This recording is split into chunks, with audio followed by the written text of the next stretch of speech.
Երեք աշխատանքային այցով Մոսկվայում գտնվող Հայաստանի վարչապետի պաշտոնը զբաղեցնող Նիկոլ Փաշինյանին ընդունել է Ռուսաստանի նախագահ Վլադիմիր Պուտինը։ Մոսկվան առավոտյան հայտնել էր, որ երկու առաջնորդները աշխատանքային նախաճաշ կունենան, սակայն Փաշինյանը Մոսկվա է ժամանել շատ ավելի ուշ։ Բանակցությունները մեկնարկել են երեկոյան։ Կրեմլում կայացել են նաև ընդլայնված կազմով քննարկումներ։ Փաշինյանը Մոսկվա է մեկնել փոխվարչապետ Մեհեր Գրիգորյանի, արտաքին գործերի նախարար Արարատ Միրզոյանի եւ նրա տեղակալների հետ։ Դրան զուգահեռ Ռուսաստանում ՀՀ դեսպանատան դիմաց տեղի է ունեցել բողոքի ակցիայի աջակցություն հայ առաքելական եկեղեցու։ Ակցիայի մասնակիցները նույնիսկ այրել են Փաշինյանի դիմանկարը, իսկ Փաշինյանի հետ երեխային լուսանկարել ցանկացող արցախցին նկարել է ու վերջում հավելել, որ երեխան պետք է իմանա ում օրոք է հանձնվել Արցախը ու ով է սկսել հակաեկեղեցական արշավը։ Տարատեսակ են քննարկումները նաև Փաշինյան-Պուտին հանդիպման մասին ու արձագանքները դրան։ Այս մասին Պանորամայեմը զրուցեց քաղաքագետ Ստեփան Դանելյանի հետ, ով նշեց, որ երեկվա քննարկման առանցքային թեման եղել է Հայաստանի գալիք ընտրությունները։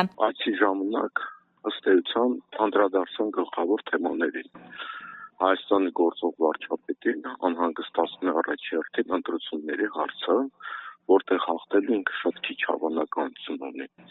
Նույնիսկ կարելի ասել չունի ըստ վերջին սոցիոլոգիական հարցումների։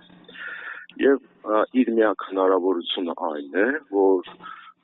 անդիմության որոշ ներկայացուցիչներին թույլ չտալ մասնակցել ընտրություններին։ Վերջինս նշեց, որ խոսքն առաջին հերթին Սամվել Կարապետյանի ու նրա թիմի մասին է, թեև հասկանալի է, որ Սամվել Կարապետյանը անձամբ ցուցակում չի լինի, ֆորմալ առումով որևէ իրավական հիմք չկա ուժեղ Հայաստան կուսակցության մասնակցությունը արգելելու համար։ Այդուհանդերձ Նիկոլ Փաշինյանի համար սա կյանքի ու մահվան հարց է։ Քաղաքագետի կարծիքով իշխանությունների որդեգրած հակառուսական հռետորաբանությունը բնականաբար իր բացասական հետքն է թողել Մոսկվայի հետ հարաբերությունների վրա։ Պետք է հաշվի առնել, որ Ռուսաստանի ազդեցության լծակները Հայաստանի վրա թե քաղաքական, թե տնտեսական առումով շատ մեծ են։ Հանդիպումների ժամանակ այդ հարցերը ուղղակիորեն բարձրացվել են։ Ռուսաստանի լծակները բավականին մեծ են Հայաստանի վրա ազդելու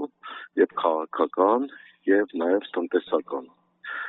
Եւ այդ հանդիպման ժամանակ հենց այդ հարցերը ուղղակիորեն նշվել է։ Ռուսաստանի նախագահը իհարկե ասել է, որ ԵԱՏՄ եւ ԵՄ եւ ԵԱՏՄ հնարավոր չի միաժամանակ լինել մասնակից, որտեղ հարցը կամ է, որտեղ կամաքսային միություններ են երկուսն են։ Եվ նշվեց նաեւ գազի հարցը, որը գները միջազգային մակարդակի բարձրացնելը դա կարող է լինել մահացու Հայաստանի տնտեսության համար։ Այդ էր հիմնական խոսակցության իմաստը եւ նաեւ բնականաբար, որքան ես հասկացա, Ռուսաստանը հրաժարվում է նաեւ երկաթգծերը փոխանցել ըստ լուրերի ղազախական կազմակերպության, այսինքն Ադրբեջանի վերահսկողության տակ դնել։ Այսպիսով դիվանագիտական նրբանկատությունը այլևս մի կողմ է դրված, խոսակցությունը գնացել է բավականին կոշտ ու հստակ շեշտադրումներով։ Սա վկայում է այն մասին, որ Հայաստանի առջև ծառացած մարտահրավերները դուրս են սովորական քաղաքական գործընթացների շրջանակից, իսկ հայ-ռուսական հարաբերությունների հետագա ընթացքը կախված է ընտրությունների արդյունքից։ Քնարիկ Սահակյան, Պանորամայեմ։